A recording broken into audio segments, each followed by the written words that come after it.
Lah di sini para ulama sampai mengatakan di antara bahaya-bahaya debat itu sampai juga disebutkan, pertama, al-jidalu sababu raf'il barakati wa dhihabul khairi. Debat ini menyebabkan terangkat berkah dan hilangnya kebaikan. Dulu Nabi SAW itu didatangi malaikat Jibril memberitahu tentang malam dan tanggal Lailatul Qadar. Sudah jelas malamnya, tanggalnya, karena Allah sudah memberitahu lewat Jibril. Senang Nabi. Tiba-tiba ketika Rasul saking senangnya ingin memberitahu para sahabat tentang malam dan tanggal Lailatul Qadar, rupanya di tengah jalan. Assalamualaikum warahmatullahi wabarakatuh. Alhamdulillah wassalatu wassalamu ala Rasulillah wa ala alihi wa sahbihi wa mawalah wa la hawla wa la quwata illa billahi wa ba'd. Al-muallif rahimahullahu ta'ala, wa idza ja'aka yunadiruka fahdharhu fa inna fil munadharati al-mira'a wal jidala wal mubalaghata wal khusumata wal ghadaba wa qad nuhita an jami'i hadha jiddah wa huwa yuzilu an tariqil haqqi wa lam yablughna an ahadin min fuqaha'ina wa ulama'ina annahu nadhara aw jadala aw khasama. Qala al-Hasanu al-Hakim la yumari wa la yudari hikmatuhu yanshuruha. In kubilat hamidallah wa in ruddat hamidallah. Wa jaa rajulun ila al-Hasani faqala ana unadiruka fid din. Qala al-Hasan ana araftu dini fa in dhalla dinuka fadhhab fatlubhu. Wa sami'a Rasulullah sallallahu alaihi wasallam qauman ala babi hujratihi yaqulu ahaduhum alam yaqulillahu kadza fa kharaja mughdaban fa qala abi hadza amartukum am bi hadza bu'ithtu ilaikum an tadribu kitaballah ba'dahu bi ba'din fanahahum 'anil jidal.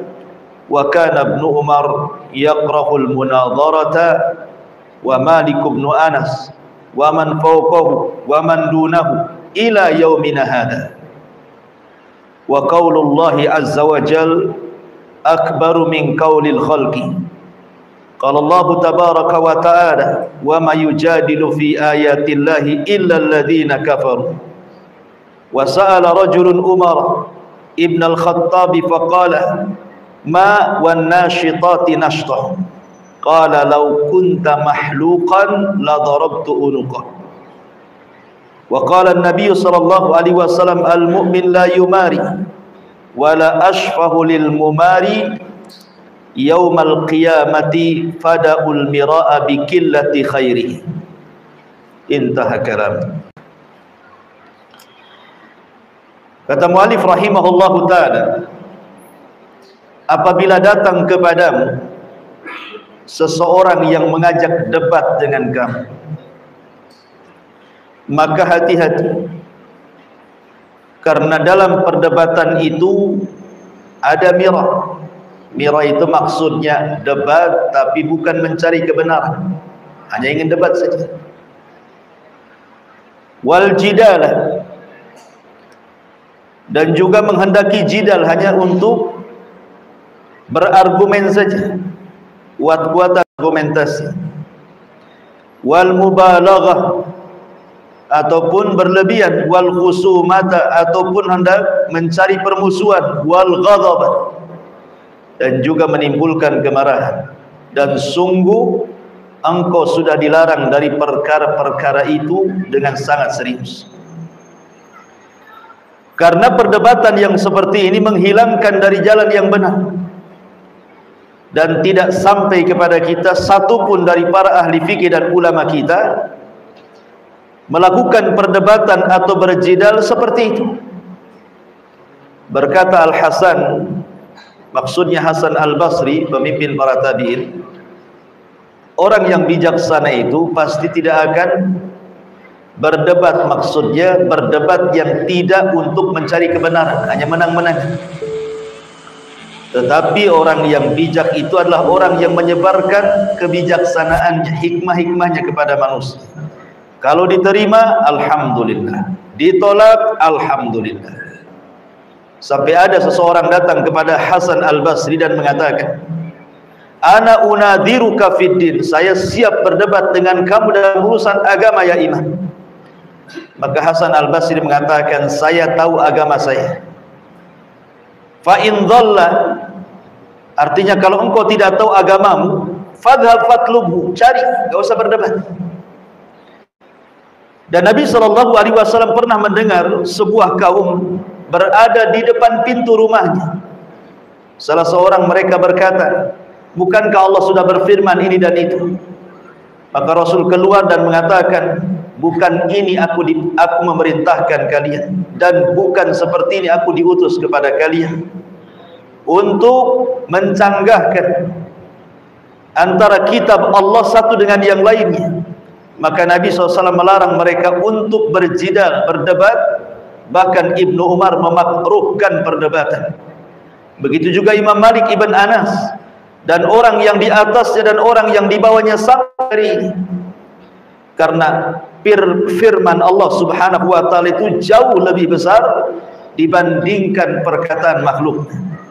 Dan Allah Subhanahu wa taala berfirman, wa may yujadilu fi ayatillahi illa alladziina kafaru, dan tidaklah seseorang berdebat pada ayat-ayat Allah kecuali orang-orang kafir.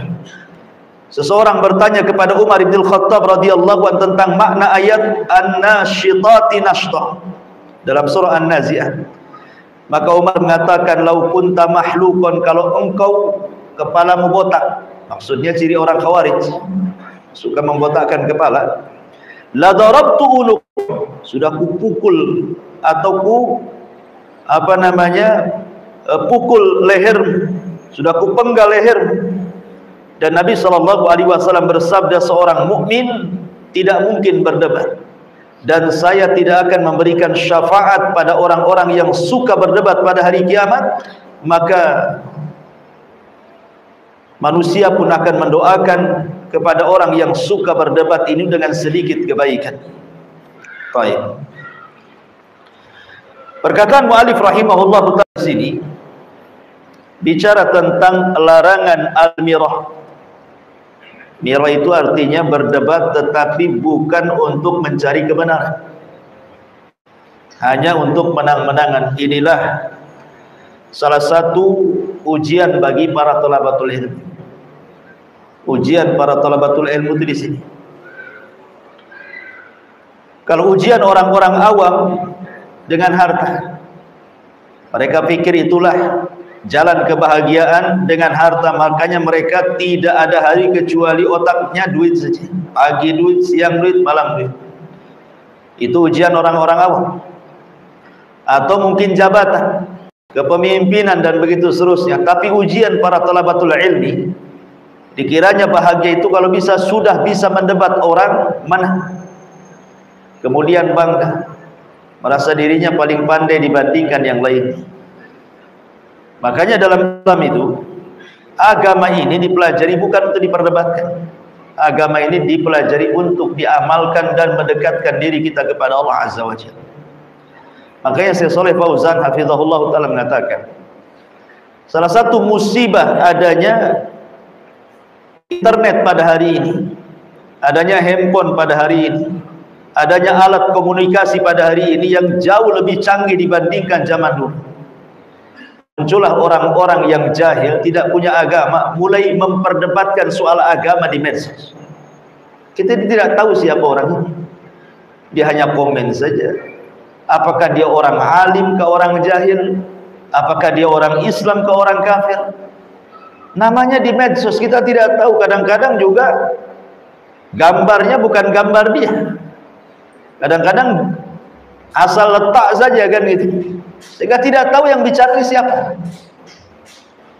tetapi dia bisa berdebat dalam urusan agama dengan kejahilan kan?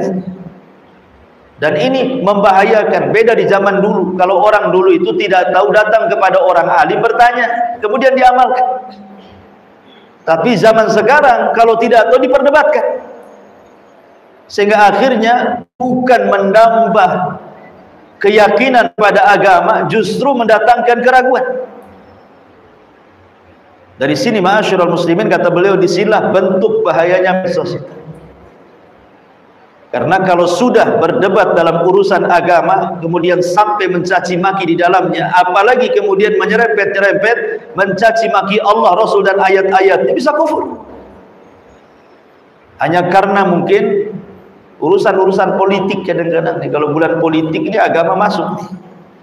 Kadang-kadang diperdebatkan untuk memukul lawannya, pakai dalil macam-macam, nanti dibantah lagi. Ma'asyiral muslimin yang dimuliakan Allah Azza wa Jalla, mu'alif rahimahullahu ta'ala di sini mengatakan, apabila ada orang yang datang kepadamu mengajak berdebat, hati-hati, jangan dilayan. Gak perlu, kalau tidak ada masalahnya ngapain antum debat. Saya akan kisahkan satu kisah. Al-Imam Malik rahimahullahu ta'ala, Imam Malik Ibn Anas rahimahullahu ta'ala, suatu ketika dia sedang bersandar di Masjid Nabawi. Jadi tiba-tiba kemudian ada seseorang yang muttaham bil irja. Orang ini tertuduh memiliki pemahaman Murji'ah. Datang dia kepada Imam Malik yang sedang duduk bertelekan di Masjid Nabawi. Faqala, dan dia mengatakan, ya Abdullah, isma minni syai'an ukallimuka bihi. Kemudian dia mengatakan, wahai Abdullah, maksudnya kepada Imam Malik, dengarkan kata-kataku sedikit. Saya ingin bicara denganmu, wa uhajuka, dan ingin berdebat denganmu, wa ukhbiruka bi ra'yi, dan ingin menghabarkan pendapatku. Maka Imam Malik mengatakan, in ghallabtani, kalau engkau mengalahkan aku, kira-kira apa konsekuensi? Kata Imam Malik, baik, kalau saya layani kamu berdebat, kalah pula aku dan kau yang menang. Maka orang ini mengatakan, in ghallabtuka ittaba'ani, kalau aku bisa mengalahkan kamu, ya kamu harus ikut akulah, bukan sudah kalah. Kata Imam Malik rahimahullahu ta'ala, bagaimana kalau sebaliknya? Kalau sebaliknya, aku yang mengalahkan kamu, in ghallabtuka, kalau aku bisa mengalahkan kamu, konsekuensinya gimana? Maka orang ini mengatakan, ya aku akan mengikuti kamu. Baik, kalau seandainya setelah perdebatan ini entah saya yang kalah, entah kamu yang menang, atau saya yang menang, engkau yang kalah, tiba-tiba besoknya ada lagi yang mengajak debat dengan persoalan yang sama, kemudian kita berdua kalah, kira-kira apa konsekuensinya? Ya kita semua harus ikut dia kan? Maka Imam Malik rahimahullahu ta'ala mengatakan, ya Abdullah, ba'athallahu azza wa jalla Muhammadan sallallahu alaihi wasallam bidinin wahidin wa araka tantakil min dinin ila din. Dengerin kata Imam Malik, Nabi sallallahu alaihi wasallam itu diutus dengan satu agama saja, tapi saya lihat engkau orang yang suka pindah dari satu agama ke agama berikutnya. Sebab kalau aku kalah, engkau memaksa aku untuk ikut pendapatmu. Kalau aku bisa mengalahkan kamu, pendapatmu kau tinggal, akhirnya mengambil pendapatku. Kalau ada orang yang mengalahkan, kau berpindah kepada pendapat itu. Kalau ada orang lagi mengalahkan, berpindah lagi. Sampai kapan seperti itu agama pindah-pindah? Jadi Imam Malik rahimahullahu ta'ala ingin mengajarkan kepada orang ini, jangan suka berpindah-pindah dalam agama. Makanya Umar bin Abdul Aziz rahimahullahu ta'ala mengatakan, man ja'ala dinahu gharadan lil khusumati aktsaru tanakkul. Siapa yang tujuan mencari agama itu untuk sekedar khusumah, hanya untuk diperdebatkan saja, maka pasti orang itu akan banyak plin-plan, suka berpindah satu keyakinan ke keyakinan berikutnya. Akhirnya jadi ragu-ragu dia. Si pindah lagi. Sampai kapan seperti itu beragama? Tidak akan punya ketenangan. Ma'asyiral muslimin yang dimuliakan Allah Azza wa Jalla. Makanya saya tertarik dengan satu perdebatan dalam sejarah. Ketika Imam Syafi'i rahimahullah ta'ala berdebat dengan Abu Ubaid Al-Qasim ibn Sallam. Ini yang saya salut ketika membaca kisah ini. Bagaimana kebijaksanaan kedua ulama ini. Imam Syafi'i rahimahullah ta'ala berdebat dengan Abu Ubaid Al-Qasim ibn Sallam. Berdebat persoalan apa? Persoalan makna al-qur'u. Wal mutallaqat yatarabbasna bi anfusihinna thalathata quru'. Tentang makna quru'. Di mana orang-orang yang telah mentalak istrinya, maka istri itu punya masa iddah selama 3 quru'. Apa makna quru' ini? Apakah dia makna haid? Artinya setelah 3 kali haid, ataukah maknanya suci dari haid? Makna quru' di sini. Berarti kalau diartikan haid, semata-mata sudah haid dan sudah ketiga kalinya haid, berarti wanita itu sudah lepas masa iddahnya. Boleh nikah lagi, gitu maksudnya. Tapi kalau maknanya adalah bersih dari haid, berarti lama sedikit. Ya, lama sedikit. Mungkin bisa bertambah seminggu lagi, karena suci dari haid itu kan nunggu 1 minggu. Berarti agak lama sedikit masa iddahnya. Mungkin 1 mingguan lebihnya. Lah Imam Syafi'i rahimahullah ta'ala berpendapat bahwa quru itu haid. Tetapi Abu Ubaid Al-Qasim ibn Sallam ini memahami quru di situ suci dari haid. Akhirnya berdebatlah kedua ulama dengan sangat sengit, masing-masing memberikan hujah dan alasan pendapatnya. Setelah mentok perdebatan itu, sudah tidak saling lagi memberikan hujah, maka Imam Syafi'i rahimahullahu ta'ala tiba-tiba mengatakan, jazakumullah khairan, semoga Allah membalas dengan balasan yang baik kepadamu ya Aba Ubaid Al-Qasim ibn Sallam. Sesungguhnya selama ini aku ragu-ragu dengan pendapat, dan aku meyakini pendapatku yang paling kuat. Setelah berhujah dengan kamu, rupanya pendapatmu lebih kuat. Aku ikut pendapat. Katanya Abu Ubaid Al-Qasim ibn Sallam, begitu juga diriku, katanya. Ketika aku berpendapat bahwa quru itu maknanya bersih dari haid, itu sangat saya yakin ini pendapat saya yang paling kuat. Tapi setelah berdebat dengan kamu, saya lihat hujahmu lebih kuat, berarti aku ikut pendapatmu. Terbalik-balik juga. Tadinya Imam Syafi'i mengatakan quru itu haid, jadi suci dari haid. Abu Ubaid pula yang tadinya berpendapat suci dari haid, mengatakan aku menguatkan pendapat yang haid, katanya. Subhanallah. Begitu para ulama. Ya. Jadi saling tukar pendapat jadinya. Kan enak kalau berdebat seperti ini, menghargai yang lainnya. Tapi begini kenyataannya, kalau saya berdebat nih dengan Caklis, memang saya berdebat, menang pula Caklis ini. Saya dan ngakui saya kalah Caklis. Antum lebih kuat, kata Caklis. Alhamdulillah Ustaz sudah kembali kepada kebenaran. Subhanallah, bisa pula dia ngomong gitu dengan bangganya. Orang sekarang kan tidak menghargai orang. Makanya Imam Syafi'i rahimahullahu ta'ala sampai mengatakan, Imam Syafi'i itu kalau dia hendak berdebat, selalunya Imam Asy-Syafi'i rahimahullahu ta'ala akan berdoa kepada Allah subhanahu wa ta'ala, semoga kebenaran itu ada pada lisan orang yang diajak debatnya. Jadi dia sholat 2 rakaat, berdoa kepada Allah subhanahu wa ta'ala. Kemudian Imam Syafi'i mengatakan, ya Rabb, ya, kalau bisa kebenaran itu ada pada lisan orang yang kuajak debat. Minta kepada Allah supaya kebenaran ada pada lisannya. Makanya kata Imam Syafi'i rahimahullahu ta'ala, ma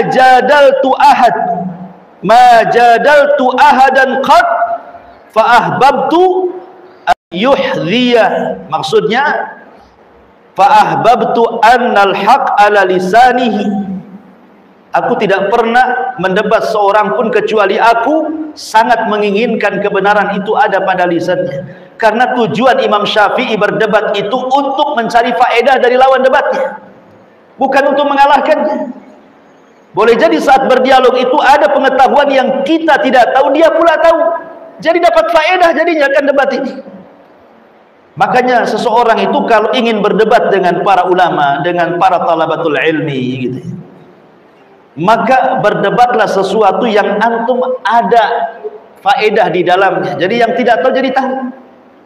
Makanya Imam Syafi'i mengatakan, aku berdebat itu tidak pernah terkalahkan kecuali berdebat dengan orang jahil, katanya. Kata Imam Syafi'i, aku kalau berdebat dengan orang alim, aku tidak pernah dikalahkan. Tetapi kalau aku berdebat dengan orang jahil, dia pula yang mengalahkan aku, katanya. Kenapa? Karena orang jahil itu bukan untuk berdebat. Dia untuk hanya sekadar memenang-menangkan pendapatnya dengan kesombongannya. Hanya memanas-manasi saja kan gitu. Dia ngeyel bahasa kitanya. Sudah jelas salah itu masih ngeyel. Jadi apa faedahnya? Tinggalkan sajalah. Kalau memang tidak ada faedah dalam berdebat, buat apa? Makanya kenapa dalam Islam itu sangat dipuji dalam sebuah hadis, ana zaimun bi baitin fi rabadil jannah liman tarakal mirah. Aku akan menjamin rumah di tepian sorga bagi seseorang yang meninggalkan perdebatan. Kata Nabi, wa in kana muhiqqa, walaupun dia di pihak yang benar. Apalagi di pihak yang salah kan itu. Di pihak yang benar saja lebih ditinggalkan kalau tidak ada manfaatnya. Dan miro itu sekali lagi bahasa Arab adalah dia berdebat hanya untuk mencari menang-menangan, bukan mencari kebenaran. Itu dalam bahasa Arab disebut miro. Nah, kalau perdebatannya tujuannya untuk itu, sebaiknya antum jangan selesaikan, tinggalkan saja orang kayak gitu. Kenapa? Kata Syekh Shalih Fauzan hafizahullah taala, karena biasanya orang yang menang ataupun yang kalah sama-sama tidak ada faedahnya. Yang menang lama-lama dia akan meremehkan orang. Kita lihat orang-orang yang suka berdebat ke sana kemari, menantang orang, debat dengan saya. Lama-lama ucap apa? Nampak kibernya, sombongnya kan. Direndahkan yang lain. Aku sudah berdebat dengan dia, ternyata dia tidak ada ilmu, katanya. Mudahnya dia ngomong gitu. Mudahnya kayak gitu. Ternyata ilmunya kecil. Sekolah tinggi-tinggi, doktor pula. Ternyata nggak ada ilmunya. Mulai dia merendahkan. Boleh jadi yang diperdebatkan itu persoalan itu. Tidak semua urusan agama diperdebatkan kan. Boleh jadi mungkin dalam urusan ini dia kurang persiapan. Karena tidak semua persoalan diperdebatkan kan.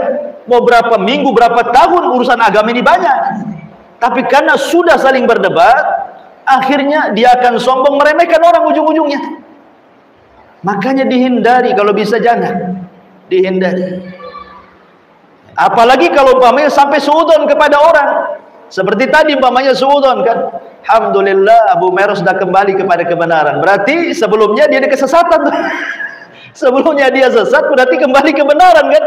Ya Allah, antum menuduh orang sesat jadinya. Lah itulah di situ menunjukkan bahayanya perdebatan dalam agama ini kalau tidak ada faedahnya. Lah di sini para ulama sampai mengatakan di antara bahaya-bahaya debat itu sampai juga disebutkan, pertama, al-jidalu sababu raf'il barakati wa dhihabul khairi. Debat ini menyebabkan terangkat berkah dan hilangnya kebaikan. Dulu Nabi SAW itu didatangi malaikat Jibril memberitahu tentang malam dan tanggal Lailatul Qadar. Sudah jelas malamnya, tanggalnya, karena Allah sudah memberitahu lewat Jibril. Senang Nabi. Tiba-tiba ketika Rasul saking senangnya ingin memberitahu para sahabat tentang malam dan tanggal Lailatul Qadar, rupanya di tengah jalan dilupakan karena ada orang yang berdebat. Ada orang yang bertengkar di tengah jalan itu. Maka Rasul kemudian sibuk meleraikan dua orang yang bertengkar itu. Ketika sudah lerai, sudah selesai, sudah bisa didamaikan, kemudian Rasul dilupakan untuk menyampaikan malam dan tanggal Lailatul Qadar, langsung balik dia. Coba bayangkan. Kalau seandainya Rasul tidak berhenti meleraikan orang yang berdebat, tentu kita tahu malam apa Lailatul Qadar, tanggal berapa kan. Tapi kemudian Allah membuat lupa.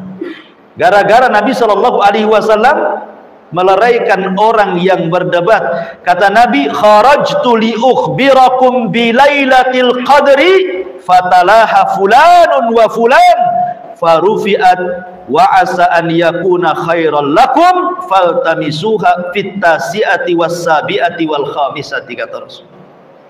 Sebenarnya aku keluar itu hendak ngasih kabar kapan dan tanggal Lailatul Qadar itu.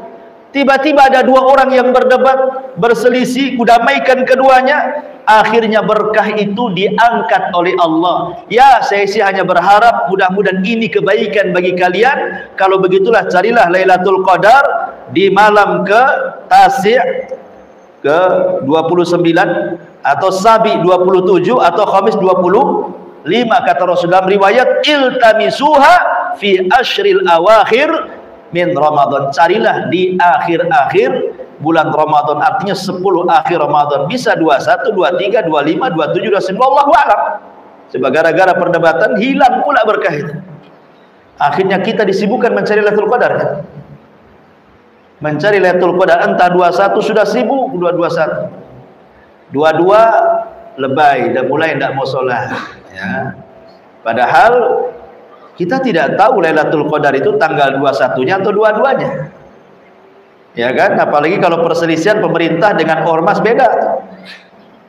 Yang satu malam ganjil menurut dia, menurut pemerintah malam genap. Menurut pemerintah malam ganjil, menurut ormas ini malam genap. Akhirnya kan setiap malam Lailatul Qadar, jadi kan gitu ya. Karena semua dianggap ganjil akhirnya. Coba kalau Nabi SAW ketika itu tidak dihalangi dengan orang yang berdebat, kan tentu enak, tanggal sekian selesai.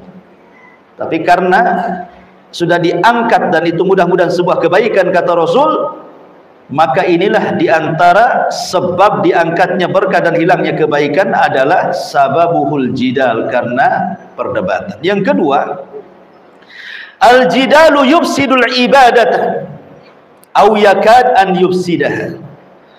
Debat itu bisa merusak ibadah atau boleh jadi hampir-hampir merusak ibadah. Di dalam Al-Quran surah Al-Hajj Allah mengatakan, Al-Hajju ashhurum ma'lumah faman faradha fihinna al-hajja fala rafasa wala fusuqa wala jidala fil hajji wa ma taf'alu min khairin ya'lamhu Allah wa tazawwadu fa inna khairaz zadi taqwa wattaquni ya ulil albab. Haji itu memiliki bulan-bulan yang sudah jelas. Maksudnya bulan haji itu dimulai dari Dzulqa'dah, Dzulhijjah, Muharram, itu disebut ashhur haji namanya, 3 bulan, Dzulqa'dah, Dzulhijjah, Muharram. Maka barang siapa yang diwajibkan kepada mereka haji, jangan rafas, mengeluarkan kata-kata yang lancang. Wala fusuk, jangan pula melakukan hal-hal maksiat. Wala jidal, dan tidak boleh jidal saat haji. Kenapa? Kata ulama tafsir mengatakan, karena jidal dalam haji, dalam pelaksanaan haji, bisa membatalkan ibadah haji atau hampir-hampir membatalkan. Nah ini kan bahaya jidal ya. Kalau tidak tahu tanya. Kemudian yang nomor 3 adalah al-jidal sababul halal. Jidal itu disebabkan atau menyebabkan kehancuran. Kata Nabi SAW, fa innama ahlaka man qablakum bi kathrati su'alihim wa ikhtilafihim ala anbiya'ihim. Hancurnya umat sebelum kalian itu karena terlampau banyak soal dan juga banyak menyelisih nabi-nabi mereka. Seperti apa? Jidalnya Bani Israel soal sapi betina yang diperintahkan Musa untuk disembelih untuk menyingkap sebuah pembunuhan kan? Kata Musa, Allah perintahkan sembelih Baqarah. Tanya lagi, Baqarahnya kayak apa?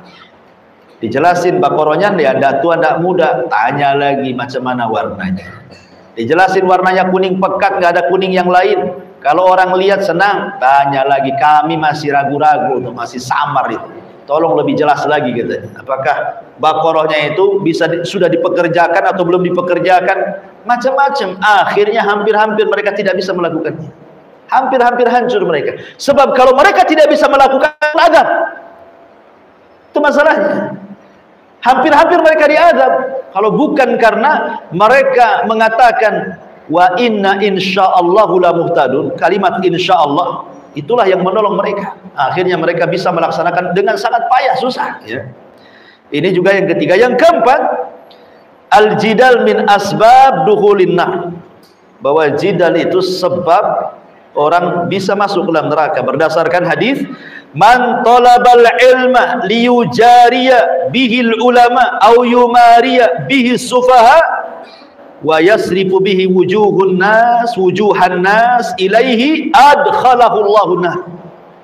Siapa yang mencari ilmu hanya untuk mendebat para ulama atau untuk membodoh-bodohkan orang-orang jahil atau supaya manusia memandang dia bahwa dia ahli debat, maka siap-siap Allah masukkan dia ke neraka. Naudzubillah. Ya. Kemudian juga al-jidal itu sabab hurmanil ilmi, sebab diharamkan ilmu padanya. Berkata Yunus, dia mengatakan, aku Maimun menulis kepadaku sebuah surat, maksudnya Maimun ibn Mihran, Imam A'mash, kepada Yunus ini. Kemudian dalam surat itu dia katakan, iyyaka wal khusumata wal jidala fid din. Hati-hati, engkau jangan suka debat dalam agama. Wala tujadilanna aliman wala jahilan. Jangan mendebat orang alim ataupun orang jahil, katanya. Ammal alim fa innahu yahzan anka ilmu wala yubali ma sana'ta. Wa ammal jahil fa innahu yahsha bi sadrika wala yuti'a. Kata beliau, kalau engkau sampai mendebat orang alim, maka orang alim akan sedih, sehingga dia malas untuk memberikan ilmunya kepada, sehingga diharamkan ilmu pada. Adapun orang jahil juga sama, akhirnya keras hatinya, merasa kalah ataupun menang dalam debatnya, sehingga meremehkan dirimu, akhirnya tidak akan mengikuti kamu lagi nantinya. Nah, bayangkan ini, ulama memberikan nasihat, debat itu bisa mengharamkan ilmu pada kita. Kemudian juga al-jidal min khawarimil muru'ah, termasuk keburukan akhlak seseorang. Kata Dhunnun Yunus ibn Matta, dia mengatakan salasatun min a'lam a'malil kayasati tarkul mira wal jidala fiddin. 3 alamat dari kecerdasan orang beramal itu adalah ketika dia bisa meninggalkan perdebatan dan jidal. Artinya sebuah alamat kebodohan itu ketika dia suka berdebat.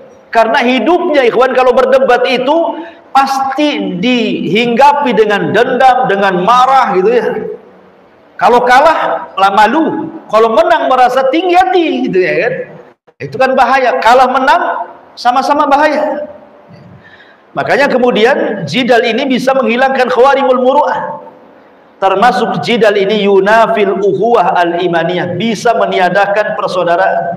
Akhirnya jadi dendam yang kalah, yang menang jadi meremehkan. Hilanglah persaudaraan di antara kaum muslimin. Termasuk jidal ini yurithul adawata wal baghdha, bisa mewariskan permusuhan dan juga dendam di antara kaum muslimin. Al-Imam Nawawi mengatakan, ma ra'aitu syai'an adhabu lid-dini wala anqas lil muru'ati wala adya lil ladzati wala athqalu lil qalbi minal khusumati. Lihat perkataan Imam Nawawi, aku tidak pernah melihat sesuatu yang lebih mudah menghilangkan agama orang, yang lebih mudah menghilangkan akhlak manusia, yang lebih menghilangkan kelezatan belajar, yang lebih memberatkan kepada hati sehingga hati banyak masalah, kecuali perdebatan gitu. Kenapa? Kalau orang sibuk berdebat, sibuk belajar dia, asik, yang diurus debat saja kemana-mana, lupa dia belajar kepada bab-bab yang lainnya kan. Nah, itulah kata Imam Nawawi rahimahullahu ta'ala. Ya, ini nasihat yang bagus sekali. Bahkan berkata Abdullah ibn Husain ibn Ali radhiyallahu anhu, al-mira'u ra'idul ghadabi fa akhzallahu aqlan ya'tika bil ghadabi. Jadi orang yang suka berdebat itu akan mengantarkan kepada emosi, maka Allah balas akalnya akan penuh dengan kemarahan. Sementara Rasul mengatakan la taghdab la taghdab la taghdab, jangan marah, jangan marah, jangan marah. Sedikit sekali orang yang berdebat itu tidak marah. Jarang orang berdebat itu, jarang kita melihat dia tenang, slow, enggak. Walaupun nampaknya dia baik-baik ketika debat, jadi garang jadinya. Ya, nampak tuh kegarangannya. Makanya kenapa kemudian para ulama salaf itu menghindar dari perkara-perkara seperti ini. Ketika di zaman Umar bin Khattab ada dua orang yang berjidal di Masjid Nabawi, dilempar sama kerikil dan mengatakan, "Hei, kau tidak mendengar sabda Nabi SAW," katanya, bahwa Allah Subhanahu wa taala berfirman, "La tarfa'u aswatakum fawqa sautin Nabi." Jangan kau angkat suaramu di atas suara Nabi. Ini masjid Nabi, keluar kamu, katanya. Umar bin Khattab. Ketika ada orang dari Syam datang ke kota Madinah mengacau, menabrak-nabrakan ayat satu dengan yang lainnya di pasar-pasar kaum muslimin, kedengaran sama Umar, dipanggil, "Ngapain kau berdebat dengan orang pasar?" "Berdebat dengan saya," katanya. "Apa syubhatmu?" katanya. Akhirnya dia mengatakan, "Syubhatku ini." Dijawab sama Umar bin Khattab. Sudah jelas? "Sudah, wahai Amirul Mukminin." "Ada lagi?" "Enggak ada." "Kalau ada lagi, ambilkan tongkat," katanya. "Kalau ada lagi saya akan pukul kepalamu biar keluar syubhatmu," katanya. Umar bin Khattab radhiyallahu anhu, ya. Makanya ma'asyiral muslimin yang dimuliakan Allah Azza wa Jalla, di sini muallif rahimahullahu taala mengatakan kalau ada orang yang datang kepadamu untuk mengajak debat, sebaiknya hindari. Kenapa? Karena biasanya perdebatan itu orang yang ngajak debat terkadang bukan ingin mencari kebenaran. Itu masalahnya. Kalau ingin mencari kebenaran pasti ikhlas dia debatnya. Gak apa-apa kita berdebat dengan orang-orang yang ikhlas, yang mencari kebenaran. Jangan-jangan kita dapat manfaat dari dia. Tapi umumnya tidak seperti itu. Umumnya orang berdebat itu ingin menang-menangan. Kalau dia menang, bangga dia. Bahkan kemudian meremehkan yang lainnya, na'udzubillah. Makanya kata Hasan Al-Basri, tugas kita ini seorang yang bijaksana, cukup berdakwah, sebarkan kebaikan di tengah-tengah manusia. Kalau diterima, alhamdulillah. Tidak diterima, ya sudah. Selesai tugas kita ini. Makanya ketika ada seseorang datang kepada Hasan Al-Basri, kata Imam Barbari di sini, dan menantang, "Saya siap melayani kamu untuk berdebat," katanya. Hasan Al-Basri, padahal dia pemimpin tabi'in, dia mengatakan, "Saya sudah tahu agamaku, tidak perlu berdebat lagi saya. Kalau kamu memang hilang agamamu, carilah, tidak usah berdebat. Kalau agamaku sudah tahu, nggak perlu debat saya." Biasa orang debat itu karena merasa ragu-ragu dengan agamanya, kan itu. Saya sudah yakin dengan agama saya, ngapain berdebat lagi? Kalau agamamu merasa tidak yakin, cari di luar sana. Nggak mau debat, diusir sama Hasan Al-Basri. Ya. Bahkan Nabi SAW, kata Imam Barbahari, pernah mendengar ada orang-orang rame bising di depan rumahnya. Ada apa? Tiba-tiba kemudian salah seorang yang bising mengatakan, "Alam yakulillah kada wa kada Rasul." Bukankah Allah sudah bersabda seperti itu? Ada yang mengatakan ini kisahnya Dzul Khuwaisirah, orang Khawarij, yang mengatakan kepada Rasul, "I'dil, hei adil wahai Muhammad," katanya, saat membagi ghanimah perang Hunain. Maka Rasul emosi, marah dan mengatakan, "Aku tidak memerintahkan untuk ini, dan aku tidak diutus untuk seperti ini, untuk saling berdebat kalian, apalagi mendebat Allah dan Nabi-Nya." Makanya di dalam hadis Nabi SAW, sampai Nabi SAW mengatakan dari Abi Umamah radhiyallahu an, "Ma dhalla qaumun ba'da hudan kanu alaihi illa utul jadal." Tidaklah sebuah kaum tersesat setelah mereka dapat petunjuk, kecuali karenakan berdebat. Coba bayangkan, setelah dapat petunjuk, berdebat, akhirnya sesat, terkena syubhat. Maka kemudian Nabi SAW membacakan ayat, "Wa qalu alihatuna khairun alihatuna khairun amhu ma darabuhu laka illa jadalan bal hum qaumun khasimun." Dan mereka berkata, "Manakah yang lebih baik, Tuhan kami atau Tuhan India?" Maksudnya Isa. Mereka tidak memberikan perumpamaan itu kepadamu melainkan dengan maksud membantah-bantah saja. Sebenarnya mereka adalah kaum yang suka bertengkar, bukan untuk mencari kebaikan. Tapi kalau ada maslahat besar dalam perdebatan, debat nggak apa-apa. Seperti apa? Ibnu Abbas minta izin sama Ali, "Ya Ali, izinkan aku akan temui orang-orang Khawarij itu. Aku akan debat dengan mereka." Ya, karena orang Khawarij batil. Ibnu Abbas minta izin sama Ali. Kata Ali, "Jangan, nanti aku takut kemaslahatan, keselamatan dirimu." Kata Ibnu Abbas, "Nggak apa-apa. Saya akan menyampaikan, diterima, alhamdulillah, ditolak juga nggak apa-apa. Dan saya yakin mereka tidak akan membunuhmu," katanya. Maka Ibnu Abbas datang, mulai mendebat. "Ada apa kalian ini? Kenapa kalian keluar dari tentara Ali?" Mulai mereka mengatakan 1, 2, 3 sampai berapa poin. "Oh, kalau begitu, bagaimana kalau ku jawab?" katanya. Kemudian Ibnu Abbas memberi 1, 2, 3 jawabannya. Akhirnya separuh lebih dari Khawarij taubat kembali kepada pasukan Ali. Nah, ini kalau perdebatan seperti ini kan senang nih. Habis debat, tobat kan itu. Ini habis debat kalah, nggak mau tobat. Nah, besok kita debat lagi. Kalau ini kalah, besok kita debat lagi. Gitu. Debat lagi kalah, besok kita debat lagi. Sampai kapan kayak gitu? Jadi ma'asyiral muslimin yang dimuliakan Allah Azza wa Jal, maka kata Rasulullah, aku tidak diperintahkan untuk itu dan aku tidak diutus untuk itu juga. Ma'asyiral muslimin, bahkan Ibnu Umar, kata Imam Barbahari, yakrahul munadharah, sangat membenci perdebatan. Bahkan Imam Malik ibn Anas, begitu juga orang yang di atasnya atau yang di bawahnya pun sama. Bahkan Imam Malik pernah mengusir orang yang bertanya tentang istiwa Allah, kan nggak ada faedahnya. Kata Imam Malik, ma'araka illa mubtadi, aku tidak lihat kecuali ku ahli bid'ah. Keluar pada di sini. Ada faedahnya. Ya. Kemudian kata Imam Malik, apa kata Imam Barbahari, kenapa para ulama itu memakruhkan berdebat? Karena qaulullahi azza wa jal akbaru min qaulil khalqi. Karena firman Allah jauh lebih agung dibandingkan ucapan makhluknya. Kemudian beliau mencantumkan ayat surah Ghafir ayat 4, wa ma yujadilu fi ayatillahi illa alladziina kafaru. Tidaklah dia berdebat pada ayat-ayat Allah kecuali orang-orang kafir. Artinya yang suka debat itu orang kafir. Ya. Tahu kebenaran di depannya masih didebat seperti orang-orang Yahudi. Tahu kebenaran tapi berdebat dengan Nabi SAW. Tahu dia seorang Nabi. Coba ketika Yahudi datang kepada Rasul, Muhammad, saya punya asilah pertanyaan. Kalau engkau bisa menjawab, memang kau seorang Nabi. Tapi kalau tidak bisa menjawab, kau bukan Nabi. Kata Rasul, apa soalannya? Disebutkan 1, 1, 2, 2, 3. Rasul menjawab satu-satu. Benar jawabannya. Harusnya kalau mengikuti janjinya, kalau bisa menjawab, akan mengikuti Nabi. Dan kalau tidak bisa menjawab, tidak akan mengikuti Nabi. Bukan Nabi bisa jawab. Nggak mau ikut gara-gara apa? Oke, saya mau tanya wahai Muhammad, yang ngasih tahu jawabanmu siapa? Kata Rasul, Jibril. Oh, Jibril tidak bisa. Jibril musuh kami katanya. Jibril kena sasaran. Adapun Jibril, oh nggak bisa. Coba kalau Mikail yang ngasih tahu, kami ikut katanya. Intinya cari-cari alasan, bukan masalah Jibril atau Mikailnya. Mereka tahu kebenaran tetapi mereka menentang. Wajahadu bihi, sama dengan Fir'aun, tahu kebenaran tapi menolaknya karena zalim dan kesombongan. Nah, itulah orang-orang. Kemudian ketika seorang laki-laki datang kepada Umar bin Khattab ingin mendapatkan kalimat wan nasyitati nashtah. Apa kata Umar? Lau kunta mahluqan.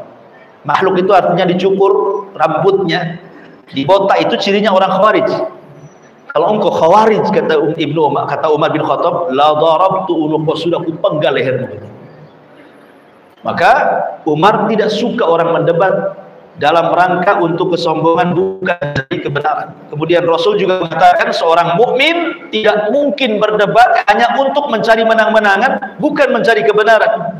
Kata Rasul, wala ashfa'u lil mumari, saya tidak akan beri syafaat kepada orang-orang yang suka berdebat pada hari kiamat. Fada'ul mira'a li qillatil khaira, maka manusia mendoakan keburukan, sedikit kebaikan bagi orang-orang yang berdebat ini. Wallahu a'lam bishawab. Sudah isya. Subhanakallahumma bihamdika asyhadu an la ilaha illa anta astaghfiruka wa atubu ilaik.